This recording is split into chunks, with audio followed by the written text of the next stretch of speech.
नमस्कार लाडकी बहिणो. आज 8 ऑगस्ट 2026 रोजी लाडकी बहीण योजनेच्या लाभार्थी महिलांसाठी अत्यंत महत्त्वाचे आणि दिलासादायक अपडेट समोर आलेले आहे.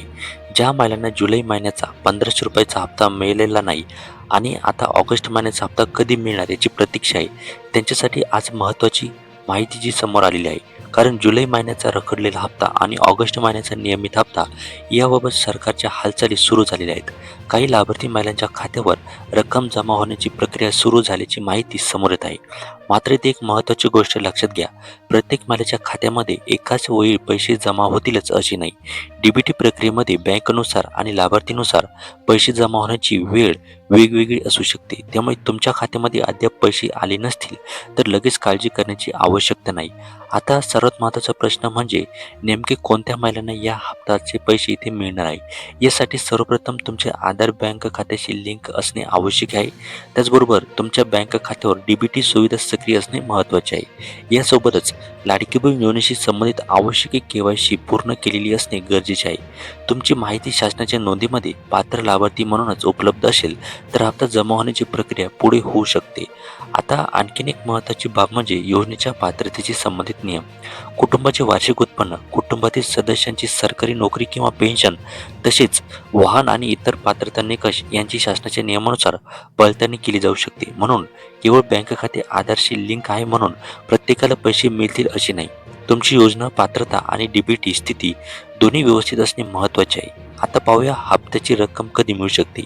जुलै महिन्याचा हप्त्याचे 1500 रुपये अद्याप प्रलंबित असेल आणि ऑगस्ट महिन्याचा हप्ता देखील मंजूर होऊन जमा होत असेल तर पात्र लाभार्थी महिलांना दोन्ही महिन्यांची रक्कम मिळून 3000 रुपयेपर्यंत ते मिळू शकते.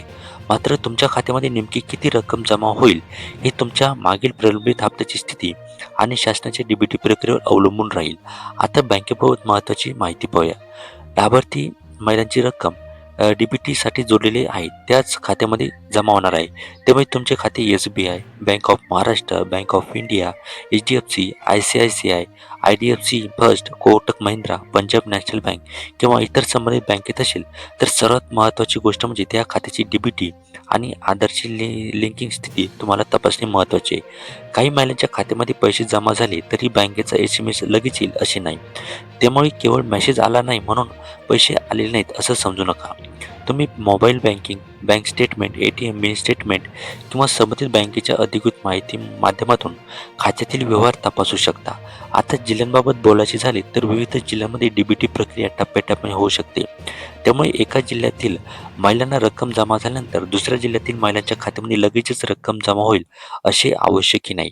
याच कारणामुळे सोशल मीडियावर फिरणाऱ्या प्रत्येक जिल्ह्याने किंवा बँकनिहाय यादीवर लक्ष लगेच विश्वास ठेवू नका. विशेषतः या बँकेत पैसे येणार, या जिल्ह्यातील महिलांना आज पैसे मिळणार किंवा या ठराविक वेळेतच 3000 रुपये जमा होईल अशा दाव्यांची अधिकृत माहिती तपासल्याशिवाय खात्री मानू नका. आता तुमच्यासाठी सर्वात महत्त्वाचे 2 कामे कोणते? पहिले म्हणजे तुमचे आधार कार्ड बँक खात्याशी लिंक आहे का ते तपासा. दुसरे म्हणजे तुमच्या बँक खात्यावर डीबीटी सक्रिय आहे का ते तपासा. यासोबतच योजनेशी संबंधित KYC आणि लाभार्थी पात्रता व्यवस्थित आहे का हे तपासणे गरजेचे आहे. जर हे सर्व व्यवस्थित असेल आणि तुम्ही योजनेसाठी पात्र असाल तर हप्ता जमावण्याची प्रक्रियेत तुमचे खाते व्यवस्थित समाविष्ट होऊ शकते. आता रक्षाबंधनाच्या पार्श्वभूमीवर या हप्त्याबाबत महिलांमध्ये मोठी उत्सुकता आहे. त्यामुळे पैसे कधी येणार, किती येणार आणि कोणाला मिळणार याबाबत अनेक चर्चा सोशल मीडियावर सुरू आहेत. पण लाडकी बहिणो, अफवांपेक्षा तुमच्या खात्याची स्थिती तपासणे अधिक महत्त्वाचे आहे. तुमच्या खात्यामध्ये 1500 रुपये किंवा 3000 रुपये जमा झाले आहेत का हे एकदा तुम्ही नक्की तपासा आणि जर पैसे आले नसतील तर लगेच घाबरून जाऊ नका. डीबीटी व्यवहारामध्ये प्रक्रिया टप्प्याटप्प्याने पूर्ण होऊ शकते. तर थोडक्यात सांगायचे झाले तर जुलै महिन्याचा प्रलंबित हप्ता, ऑगस्ट महिन्याचा हप्ता, डीबीटी प्रक्रिया, आधार लिंकिंग, KYC आणि योजनेची पात्रता या सर्व गोष्टी या अपडेटमध्ये महत्त्वाच्या आहेत. तुम्हाला या योजनेचा हप्ता मिळणार आहे की नाही हे तपासण्यासाठी सर्वप्रथम तुमची बँक आणि डीबीटी स्थिती तपासा आणि अशाच लाडकी बहिणींना शासन निर्णय आणि महिलांच्या खात्यामध्ये जमा होणाऱ्या हप्त्यांचे अधिकृत अपडेटसाठी आपल्या चॅनलला सबस्क्राईब करा. धन्यवाद.